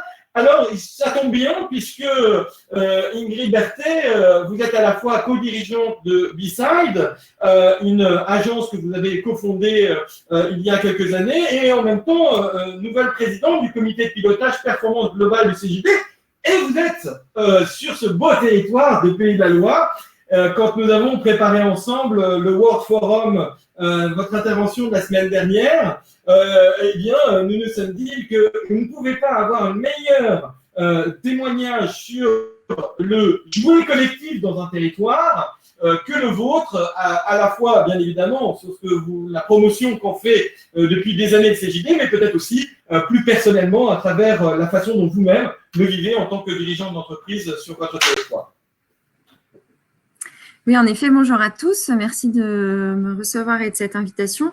Donc, je vais intervenir ici, en effet, à la fois en tant que dirigeante d'entreprise depuis maintenant une quinzaine d'années et en tant que, alors non pas présidente, parce que là, vous me prêtez des titres un petit peu trop larges pour mes épaules, mais déléguée nationale au sein de ce beau mouvement qui est le CJD sur les sujets, en effet, de performance globale. En 2 mots, le CJD, c'est environ 4000 dirigeants en France et puis des sections également à l'international. Un mouvement qui a été fondé en 1938 autour d'une conviction, la nécessité de mettre l'économie au service de l'homme, donc sur des valeurs profondément humanistes. Et notre nouveau projet, notre nouvelle revendication qui vient de prendre la forme d'une nouvelle identité pour le mouvement, c'est osons être dirigeantes autrement. Et donc, en effet, une des valeurs et un des piliers du CJD, c'est d'être en permanence dans l'expérimentation pour chercher à innover. Donc, c'est en effet à ce titre-là aussi que j'interviens. Moi, je suis membre du CJD depuis 2009 et d'abord, vous l'avez dit, à Nantes, puisque je suis, et je ne me revendique jamais comme telle, Stéphane Rosès l'a bien exprimé tout à l'heure, mais il se trouve que je suis une Ligérienne pure souche, puisque j'ai grandi dans la Sarthe et que je fais ma vie professionnelle à Nantes. Et je remercie en passant Stéphane Rosès d'avoir mis des mots sur un ressenti que j'ai depuis toujours sur cette espèce d'identité de notre région qui, sur le papier, n'en a pas. Et vous avez très bien décrit ce qu'on vit ici et je vous en remercie. Alors, en effet, moi, je suis là juste pour partager 2 témoignages d'actions collectives que vous avez retenues comme étant intéressantes. Et en effet, je pense qu'elles illustrent les propos qu'on a là aujourd'hui. Et qui correspondent aussi à 2 convictions, pour le coup, que je ne suis pas seule à partager, à porter, mais qui sont personnelles. La première de ces convictions, c'est que une entreprise aujourd'hui, encore moins qu'hier, ne peut fonctionner seule dans un monde qui est de plus en plus complexe. Et là où on prône de plus en plus l'intelligence collective en entreprise, parce qu'un dirigeant n'est plus capable seul de prendre d'avoir une analyse fine et de prendre l'ensemble des bonnes décisions, je pense que ça doit s'appliquer aussi à l'entreprise et que l'entreprise seule doit s'entourer et pratiquer l'intelligence collective autour d'elle. Et en outre, il y a des sujets sur lesquels seul, en tant qu'entreprise, on ne peut rien. Et la première illustration de ce propos que je voudrais partager avec vous, c'est la manière dont, à Nantes en l'occurrence, il y a déjà maintenant quelques années, les entreprises, et à l'initiative du CJD, mais ça s'est assez rapidement élargi à d'autres réseaux, se sont mis à travailler avec la collectivité, en l'occurrence au départ Nantes Métropole, mais là aussi on a été rejoint dans l'aventure par les autres collectivités du territoire et le monde académique autour d'une problématique qui était de travailler à la manière dont on pourrait intégrer les critères de responsabilité, de RSE, dans la commande publique. Donc là, le sujet, c'est des entreprises qui, parce que c'est leur histoire, parce qu'elles font partie du CJD qui a ça dans ses gènes, parce qu'elles sont dirigées par des entrepreneurs ou des entrepreneuses qui sont forgées par des valeurs humanistes, souhaitent piloter leur entreprise d'une certaine manière avec en y mettant de la valeur humaine, de la valeur environnementale et se trouvent confrontées, pour celles d'entre elles qui dépendent des achats publics, à des critères de sélection qui ne prennent pas ça en compte et qui les mettent en concurrence avec des entreprises aux pratiques nettement moins vertueuses, voire venues d'autres territoires, y compris à l'international, qui n'apportent pas du tout les mêmes garanties sur le plan social, environnemental, etc. Et donc, ces entreprises se retrouvent confrontées à ça, avec d'un côté la volonté de porter des modèles d'entreprise vertueux, et puis de l'autre, l'incapacité de faire valoir ça au moment où elles répondent à un appel d'offres du public. Et puis en face, il y avait des collectivités, évidemment, qui se posaient la même question en se disant, nous, voilà, on veut construire un territoire social, dynamique, et en même temps, on n'est pas outillé pour permettre à nos entreprises de bénéficier de nos commandes. Donc, il y a un groupe de travail qui a été créé il y a de ça quelques années. Il y a plusieurs générations de JD qui ont travaillé dans ce groupe de travail aux côtés de la métropole, aux côtés d'Audencia. Et je passe les étapes, mais tout ça a conduit à la création d'une petite association qui existe toujours et qui a des ambitions de développement plus larges, pour le coup, ailleurs en France, et qui s'appelle Planète RSE. Qui a un double objectif, un objectif d'embarquer un maximum de TPE et PME dans des démarches de RSE en leur permettant de se faire un premier audit à des coûts accessibles et avec un engagement temps accessible, puisqu'on a parlé tout à l'heure des ressources, ça concerne aussi les entreprises. Et puis, le deuxième objectif de Planète RSE, c'était de mettre à jour en permanence ce critère, ce référentiel de critères RSE et de nouer des conventions avec des collectivités qui s'engageraient à utiliser ce référentiel et la notation Planète RSE dans leur politique d'achat public. Donc, c'était une vraie expérimentation. On a signé des conventions, en effet, avec les collectivités du territoire. On a aussi été jusqu'à rencontrer la Banque de France, qui a aussi intégré ce référentiel dans des éléments de notation. Et puis, on a dû aussi aller faire du lobbying à l'échelle européenne, puisque vous n'êtes pas sans savoir qu'il y a des directives européennes qui s'imposent au droit français, notamment sur les politiques d'achat. Et de fait, cette expérimentation, elle a connu des aléas. Voilà, il y a eu aussi, on a été aussi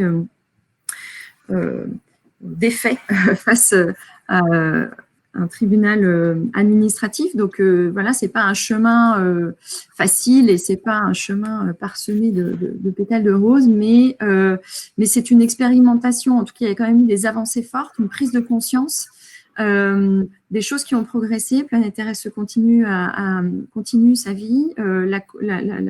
Les critères RSE dans l'achat public, on n'en a pas fini avec ça. Et donc, c'était une première manière de travailler ensemble dans cet objectif-là. Et certes, c'est un objectif business pour les entreprises, mais on voit bien aussi l'intérêt que ça a pour le territoire et pour l'ensemble de ses acteurs. Et pour le coup, aucune entreprise seule n'aurait pu mener ce combat. Et si le combat continue aujourd'hui, c'est bien en collectif. Le deuxième exemple, je ne surveille pas mon timing, j'espère que je ne suis pas trop longue. Pas très long, mais encore 1 ou 2 minutes possible. Le deuxième exemple, il est lié à une autre conviction qui est là aussi assez partagée, je pense, au CJD, j'en suis sûre, et sur notre territoire, en effet, c'est qu'on ne construit pas une entreprise qui va bien sur un territoire qui va mal. Et donc, l'action sociétale concerne tout le monde, y compris les entreprises. Et donc, il y a une capacité sur ce territoire à s'investir sur des sujets pour là aussi inventer des solutions au service du territoire. Je voudrais citer l'exemple que vous aviez indiqué dans l'invitation, qui est celui, alors pour le coup, dont nous ne sommes pas à l'initiative sur le territoire, mais qui est venu s'implanter sur notre territoire, je pense, parce que le terrain était favorable. C'est la dotation d'action territoriale de Break Poverty. Je sais que Break Poverty fait partie des participants aujourd'hui. Et là, le sujet, c'est d'inventer un nouveau modèle pour aider les associations présentes, en fédérant les entreprises présentes avec le sponsoring des collectivités du territoire pour accélérer en fait l'action des associations sur le terrain et notamment dans les quartiers prioritaires de la ville pour avoir un impact plus fort en termes de sortie de la pauvreté de la population, des jeunes de ces quartiers. Et donc là, la DAT de Break Poverty est arrivée sur notre territoire en 2019. Et a déjà réussi à mobiliser un certain nombre d'entreprises et des sommes relativement importantes qui sont redistribuées à des associations qui ont été sélectionnées par Break Poverty sur des projets spécifiques et que les financements nouveaux doivent permettre d'accélérer et dont ils doivent permettre d'augmenter l'impact. Et c'est ponctué de rencontres entre les collectivités, les associations et les entreprises. Et je pense que tout le monde en bénéficie. Le territoire, les entreprises qui rencontrent ces initiatives et qui contribuent à la vie d'un territoire qui, s'il se dégrade, ne pourra leur être que défavorable. Et puis les associations aussi qui, au-delà du financement, je pense, tirent quelque chose de très positif de cet échange, y compris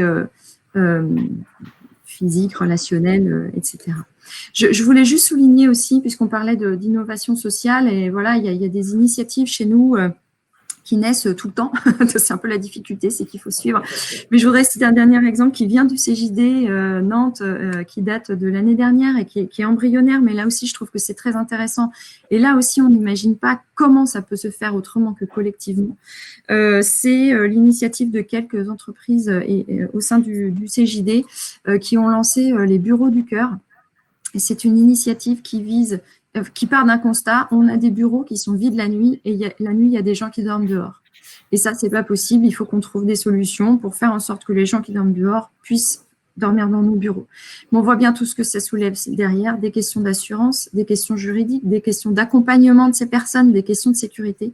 Et donc là, pour faire ça, la mise en réseau avec les associations qui travaillent avec les SDF, avec les collectivités, avec les grands assureurs aussi, est indispensable parce que une entreprise ne peut pas juste ouvrir ses portes à un SDF et en espérant qu'il dorme bien. C'est pas comme ça que ça se passe. Donc là, on est vraiment dans une dimension d'innovation sociale collective au service du territoire. Mais encore une fois, quand on est au service du territoire, on est au service de tous sur le territoire, y compris forcément des entreprises qui y sont installées. Merci vraiment Ingrid, à la fois pour avoir respecté le timing, ce qui n'était pas gagné vu la richesse des exemples à produire, et aussi pour nous rappeler ce que nous ont bien dit les citoyens, à la fois dans l'étude Impact citoyen en 2019 et dans l'étude que nous avons fait sur le jouet collectif au moment où nous remettions le rapport sur l'accélération des alliances stratégiques au ministre en mai dernier, c'est que cette question de l'intérêt général, cette question de la co-construction, cette question des alliances, elle s'incarne sur les territoires à la fois pour renforcer des nouveaux moteurs de développement économique de territoire, parce que les territoires ont besoin de développement économique, et votre premier exemple l'incarne parfaitement, comment on joue ensemble, acteurs publics et acteurs économiques sur le sujet. Et d'un autre côté, comment on peut réduire les fragilités et travailler avec le secteur associatif d'intérêt général, qui est aux premières loges, et nous l'avons tous constaté cette année particulièrement, pour pouvoir réduire les fragilités, et comment aider à cette dynamique. Et que ce soit d'un côté ce que peut engager la force d'un collectif comme celui du CJD, ou de celui que peut animer une dynamique comme celle de la fondation Break-Porty, que nous avions eu l'occasion de voir à l'œuvre à Romans dans une visite ministérielle que nous avions fait en début d'année. On voit bien cette importance finalement de cette ingénierie au plan des territoires qui vont aider les acteurs à se rencontrer, à pouvoir faciliter leur action et cette dynamique. Et c'est aussi tout l'enjeu de ce cycle durant un an, c'est de partager finalement ces retours d'expérience pour montrer que, 1, c'est possible, 2, ça existe, et 3, quelque part, comment on peut valoriser cette dynamique. Merci à tous les trois d'avoir parfaitement finalement incarné cette diversité des leviers qui peuvent être mobilisés pour finalement assurer l'équilibre de la maison. Élodie, il nous reste 5 minutes, ce qui est largement bon pour présenter le programme Reconnaissance des modèles socio-économiques d'intérêt général, parce que pour ceux qui ne l'ont pas encore vu, il y a un film sur le rameau qui, bien évidemment, va déployer un peu plus amplement ce que vous n'avez que 5 minutes à nous dire. Mais vous me spoilez, Charles Benoît. Alors, très rapidement, parce que Charles Benoît l'a expliqué en introduction, ce programme Reconnaissance des modèles socio-économiques d'intérêt général a 3 objectifs qui sont complémentaires. D'abord, de partager une culture commune sur les concepts clés autour des modèles socio-économiques, c'est-à-dire comprendre la diversité des modèles et les différents leviers d'action.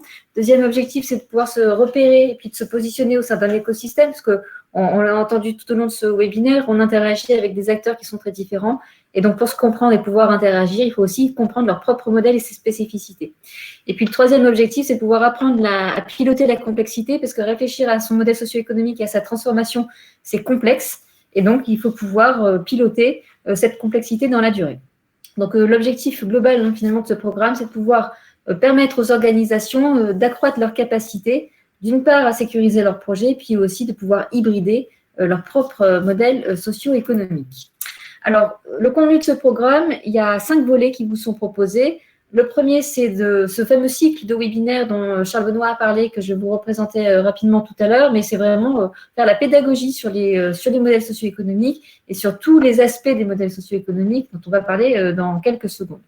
Ensuite, c'est de pouvoir assurer une information régulière, parce que comme l'a dit Charles Benoît en introduction, ce programme, il est construit avec une diversité de partenaires, et l'objectif avec eux, c'est de pouvoir informer sur le contenu d'un modèle socio-économique, sur les actualités des modèles socio-économiques, c'est de pouvoir alimenter régulièrement tous les écosystèmes.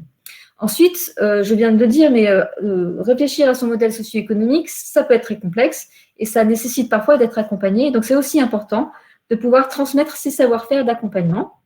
Et puis, le quatrième axe, c'est la recherche académique. On s'aperçoit que finalement, il y a peu de travaux académiques qui portent spécifiquement sur les modèles socio-économiques d'intérêt général. Et donc, tout l'enjeu, c'est de pouvoir justement contribuer à ce que cette recherche académique s'étoffe pour pouvoir irriguer l'ensemble des acteurs sur ces sujets. Et au cœur de tous ces volets-là, il y a la question des compétences, parce que c'est bien de connaître et de comprendre, mais aussi il faut pouvoir agir en compétences. Et donc, il y a tout un volet sur la formation des modèles socio-économiques qu'on va faire avec notre partenaire, notamment l'Association française des fundraisers. Donc ça, c'est sur le contenu. Ensuite, sur comment on comprend finalement ce qu'on trouve dans ce programme. Donc, Charles Benoît vient de le dire, mais si vous voulez avoir une compréhension fine de ce qu'on vous propose, vous pouvez aller visualiser une vidéo qui présente le contenu du programme et qui est accessible tout de suite en open source sur notre site. Il y a également, si vous voulez vous repérer, une fiche repère et évidemment le référentiel dédié aux modèles socio-économiques d'intérêt général, toujours accessible sur notre site. Et puis un certain nombre d'outils qui sont issus de la capitalisation de toutes ces années sur ces travaux-là, donc du savoir, des méthodes et des outils plus pratiques. Donc tout ça, tout ce programme et le contenu de ce programme sera accessible en open source. Je souhaite revenir très rapidement sur le cycle de 12 mois de webinaire, donc à partir de octobre 2020 jusqu'en octobre 2021. 4 grandes thématiques, c'est-à-dire comprendre les modèles socio-économiques. On a vu aujourd'hui le modèle au service de quoi. Le 19 novembre prochain, donc vous pouvez déjà l'inscrire dans vos tablettes, puisque là, on va parler justement des compétences, comment on passe de la connaissance aux compétences avec l'Association française des fundraisers, l'agence RUP et le Centre de ressources DLA Environnement.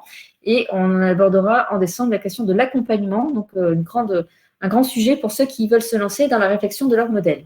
Deuxième grande thématique, c'est finalement, on va aborder les 3 leviers du modèle socio-économique. On va voir comment ils s'hybrident, les richesses humaines, les leviers financiers et les alliances. Troisième thématique, c'est conduire le changement. Donc ça sera en avril, au printemps prochain. On essaiera de comprendre comment on articule la vision, la gestion et l'action, quel est l'impact du numérique sur les différents modèles socio-économiques et le lien entre modèle socio-économique et innovation sociétale. Et enfin, le 4e thème, qui est comment finalement sont incarnés ces différents modèles et comment on les valorise en fonction des domaines d'action, en fonction des territoires et en fonction des profils d'acteurs qui sont impliqués. Donc voilà, c'est un beau programme sur 12 mois et surtout, on vous dit rendez-vous le 19 novembre prochain parce que qui sera dédié à la compétence. Merci beaucoup, Élodie. Alors, merci bien sûr à nos partenaires intervenants d'aujourd'hui, Pro Bono, les Compagnons du Devoir, le CJD et Stéphane Rosès pour leur passionnant témoignage. Je voudrais aussi, bien sûr, remercier nos partenaires depuis 10 ans sur ces travaux, le ministère en charge de l'Éducation nationale, la Caisse des dépôts, Banque des territoires et la Croix-Rouge. Et puis, je voudrais avoir un petit clin d'œil tout particulier pour nos amis de la Fondation Total. Le 7 mai dernier, nous remettions au ministre Gabriel Attal, la députée Cathy Racon-Bouzon et moi-même, les travaux sur l'accélération des alliances stratégiques en France. Et dès le lendemain, c'est la direction de l'engagement sociétal de Total nous a dit ça c'était bien, mais qu'est-ce qu'on peut faire aujourd'hui pour agir dès maintenant? C'est grâce à eux que nous avons pu lancer cet ambitieux programme tout au long de cette année. Je peux vous dire qu'il suscite déjà beaucoup d'intérêt. Nous étions la semaine dernière, Élodie et moi-même, avec le directeur général adjoint de la Croix-Rouge française, parce que nous sommes totalement convaincus de l'importance de valoriser la spécificité des modèles socio-économiques d'intérêt général. Merci d'avoir été à ce début de voyage, à cette première escale, et nous nous donnons rendez-vous à la deuxième escale, celle du 19 novembre, parce que nous n'avons pas fini de faire reconnaître la valeur des modèles socio-économiques d'intérêt général. Bonne journée à tous et prenez bien soin de vous. Très bonne journée. Merci, bonne journée à vous aussi. Au revoir Hélène. Au revoir.